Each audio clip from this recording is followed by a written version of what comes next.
Hello students, after discussing about ionic bond and ionic compounds, today we are going to discuss the covalent compound and covalent bonds. तो देख लीजिए पहले क्या होता है। Chemical bond जो तब बनता है जब इलेक्ट्रॉन्स की शेयरिंग होती है दो एटम्स के बीच में। आपको यहीं से डिफरेंस क्लियर हो जाना चाहिए कि जब आयनिक आपने किया था तो आपने शेयरिंग की जगह जो वर्ड यूज किया था वो ट्रांसफर था। आयनिक में इलेक्ट्रॉन कंप्लीट ट्रांसफर हो जाते हैं। जैसे मैंने किसी को कोई चीज दी और उसको ये बोल दिया कि ये आपकी ही है, अब तो अब कोई लेना देना नहीं रहा, कंप्लीट ट्रांसफर हो गया। तो वो जो बॉन्ड बना स्ट्रॉन्ग वो है आयनिक बॉन्ड। लेकिन जहां आप इलेक्ट्रॉन को सिर्फ शेयर करते हो तो वो होता है आपका कोवेलेंट बॉन्ड। एक एग्जांपल लेंगे, मैं आपको समझाता हूं। देखिए, आप क्लास में बैठे हो और आपसे पीछे जो बेंच पे बैठा है बच्चा, सडनली उसका काम करते करते पेन जो है, रिफिल जो है वो ओवर हो गया, खत्म हो गया। तो वो आपसे पूछता है कि क्या आपके पास एक्स्ट्रा पेन है। अब वो और किसी को नहीं जानता, क्लास में न्यू क्लास बैठी है सारी, आपने उसको पेन दिया और अगर आपने पेन देके उसको ये बोल दिया कि ये पेन मेरे पास एक्स्ट्रा है तो रख ले, इस पेन को यूज कर ले, तो देखो आपका कैसा इम्पैक्ट पड़ा कि आपने वो चीज उसको रखने के लिए ही दे दी। तो आपका जो रिलेशन है उसके साथ, जो दोस्ती है, वो स्ट्रॉन्ग होगी या वीक होगी? स्ट्रॉन्ग हो जाएगी, क्योंकि आपने अपने पेन को कंप्लीट ट्रांसफर कर दिया। तो वहां बॉन्ड बनता है आयनिक, जो स्ट्रॉन्ग फोर्स ऑफ अट्रैक्शन से है। लेकिन अगर आपने उसको पेन दिया और पेन देते टाइम ये कह दिया कि जैसे ही काम पूरा हो मुझे मेरा पेन वापस चाहिए, और आंखें और दिखा दी उसको साथ में, तो फिर क्या फायदा हुआ? फिर तो आपने सिर्फ क्या किया है, शेयर किया।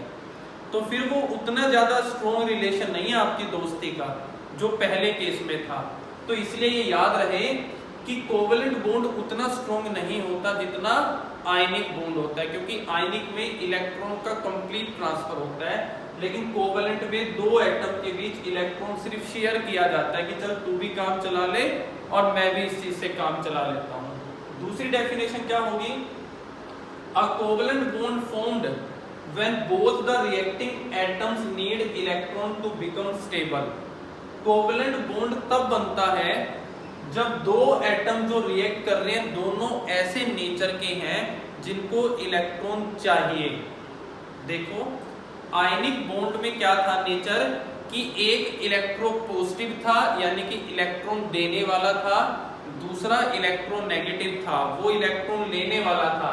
लेकिन यहाँ दोनों ही सेम होंगे, जैसे ये दिखाई दे रहा है आपको, कार्बन भी नॉन मेटल, ऑक्सीजन भी नॉन मेटल, ये भी इलेक्ट्रोनेगेटिव नेचर, ये भी इलेक्ट्रोनेगेटिव नेचर। तो जब दोनों एटम ऐसे रिएक्ट करें, रिएक्टिंग एटम्स दोनों कैसे हों, जिनको इलेक्ट्रॉन की जरूरत हो अपना कॉन्फ़िगरेशन कंप्लीट करने के लिए, स्टेबल करने के लिए, तो जब ऐसी चीजें रिएक्ट करती हैं सेम नेचर की, तो क्या बनता है? कोवेलेंट बॉन्ड बनता है।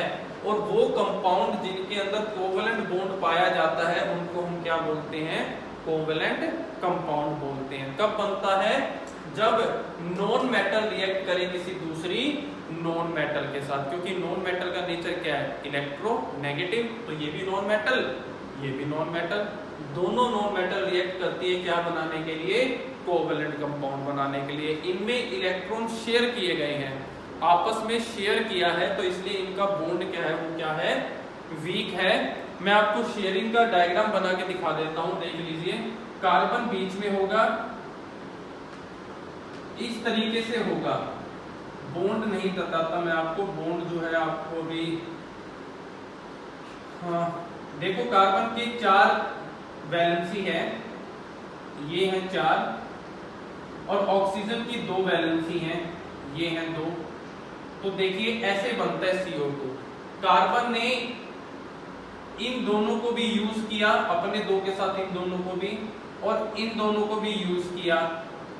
तो कार्बन के पास टोटल गिनने में कितने हो गए? 1 2 3 4 5 6 7 8, स्टेबल हो गया।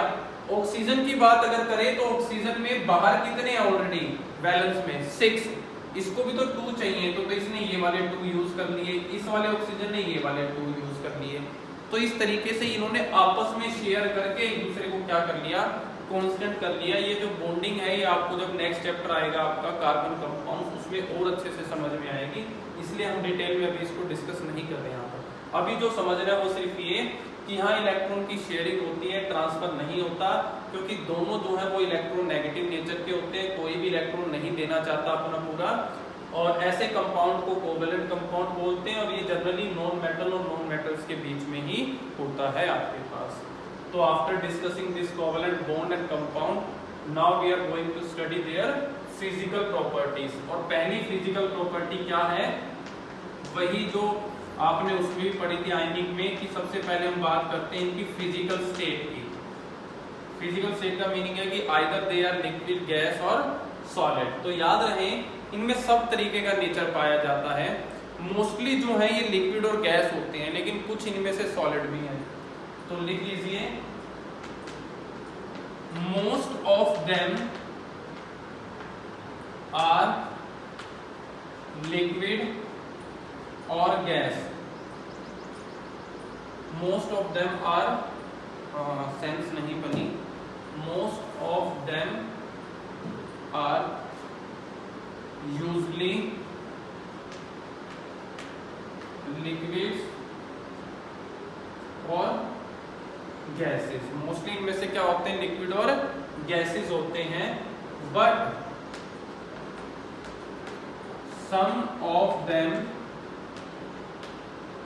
Are solid also. लेकिन कुछ जो है वो क्या है, सॉलिड भी है। अगर आपको याद ही रखना है तो मैं एक दो एग्जांपल आपको लिख भी देता हूं। देखिए यहाँ पर लिक्विड कौन कौन से होंगे, गैसेस में कौन से होंगे, और सॉलिड में। लिक्विड में तो देखो अल्कोहल है, बेंजीन है, ब्रोमीन है, ये सारे लिक्विड में आ जाते हैं। गैसेस में आपके पास आ जाता है, हमारे पास मीथेन है, इथेन है, मीथेन, इथेन एक्सेट्रा गैसेस में आ जाते हैं। और सॉलिड में आपके पास आता है यूरिया। यूरिया जो है आपके पास क्या है, सॉलिड में है। और ग्लूकोज है, आयोडीन है, ग्लूकोज, आयोडीन, ये सारे जो है कोवेलेंट कंपाउंड्स हैं जो सॉलिड फॉर्म में है। तो आपको ध्यान रहे, हो सकता है एमसीक्यूज में पूछ भी लें आपसे। तो मेन है जो लिक्विड है, गैस है और सॉलिड है, आपको ये चीज जो है वो रिमाइंड रखनी है। पहली प्रॉपर्टी थी आपके पास। अच्छा, ये लिक्विड और गैस में क्यों है, क्योंकि इनके बीच में उतनी स्ट्रॉन्ग फोर्स ऑफ अट्रैक्शन नहीं है जो किसमें थी, आयनिक में, इसलिए ये किसमें है, लिक्विड और गैस में। अगर लिखना चाहो तो लिख भी सकते हो, due to weak force of attraction between them. Weak force है इनके बीच में, इसलिए ये ऐसे हैं। नेक्स्ट प्रॉपर्टी करते हैं, देखिए अब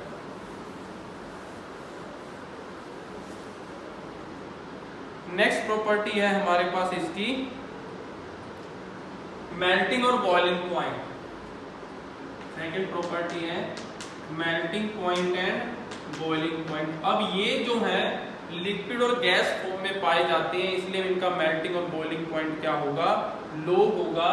लेकिन कुछ कोवेलेंट कंपाउंड हमारे पास हैं जो बहुत हार्ड है, जैसे कि डायमंड, ग्रेफाइट, तो ये एक्सेप्शनल केस है हमारे पास, जिनका मेल्टिंग और बॉइलिंग पॉइंट क्या है, हाई है। लेकिन वैसे इनका मोस्टली लो होता है। तो लिख लो, they have low melting point and boiling point due to weak force of attraction। Exception भी लिख लो ब्रैकेट में, but diamond and graphite have, diamond और graphite have high melting and boiling point due to solid nature, क्योंकि वो nature में क्या होते हैं, सॉलिड होते हैं।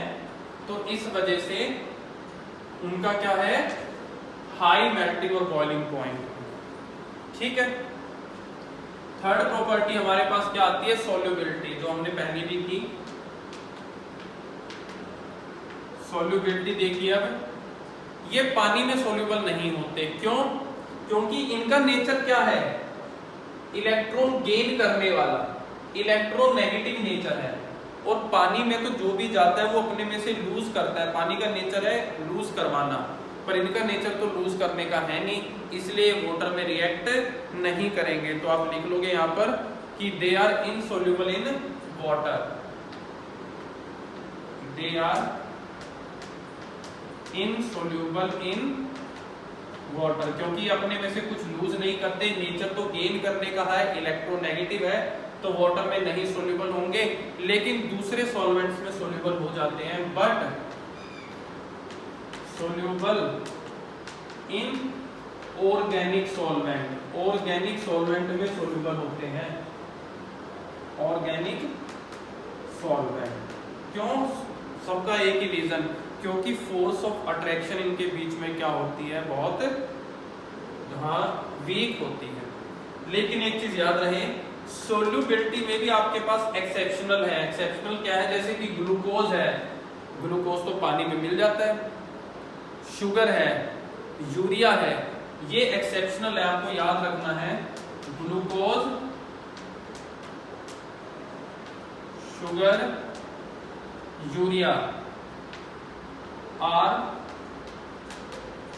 सोल्यूबल इन वाटर, ये वाटर में सोल्यूबल है। तो एक्सेप्शन सबसे ज्यादा याद रखने वाली चीज है, क्योंकि इन्हीं के पूछे जाने के चांस सबसे ज्यादा होते हैं, क्योंकि दूसरी चीजें तो बहुत इजी होती हैं, हाई और लो या सोल्यूबल है नहीं, ये कम पूछे जाते हैं। जो एक्सेप्शन होती है वो ध्यान से पूछी जाती है, वही आपको ये बताती है, वही एग्जामिनर को ये बताती है कि बच्चे ने कितना डीपली उस चीज को स्टडी किया है। लास्ट आता है हमारे पास इलेक्ट्रिकल कंडक्टिविटी। ये अपने में से लाइट को यानी कि इलेक्ट्रिसिटी को पास होने देते हैं, नहीं होने देते, तो ये जो है वो बैड कंडक्टर होते हैं। ये इलेक्ट्रिसिटी कंडक्ट नहीं करते। क्यों नहीं करते? क्योंकि इलेक्ट्रिसिटी कंडक्ट करने के लिए तो आयंस चाहिए, जो कि आयनिक बॉन्ड में थे, तो कोवलेंट बॉन्ड में आयंस नहीं होते, इसलिए ये जो है वो कंडक्टिविटी नहीं करते। तो आप लिखोगे they do not conduct electricity. क्यों? Because they don't have ions, उनके पास क्या नहीं होते? आयंस नहीं होते। लेकिन एक चीज याद रखना, फिर भी ग्रेफाइट जो है वो यूज किया जाता है इलेक्ट्रोड बनाने के लिए, वो एक्सेप्शनल केस है इसका, वो ध्यान रहे आपको, हमने पहले भी डिस्कस किया था। तो ये हमारे पास कोवलेंट बॉन्ड और कोवलेंट कंपाउंड पहले हमने किए थे, आयनिक बॉन्ड और आयनिक कंपाउंड, ये भी मेटल नॉन मेटल का जो है इंपॉर्टेंट पार्ट है। अब जो पार्ट इसका रह जाता है वो एक्सट्रैक्शन का पार्ट रह जाता है। ये चीजें आपने बहुत अच्छे से समझ लेनी है, प्रॉपर्टीज और डेफिनेशन क्लियर आपको माइंड में होनी चाहिए कि यहाँ शेयरिंग हो रही है और वहां पर क्या होता है? ट्रांसफर होता है।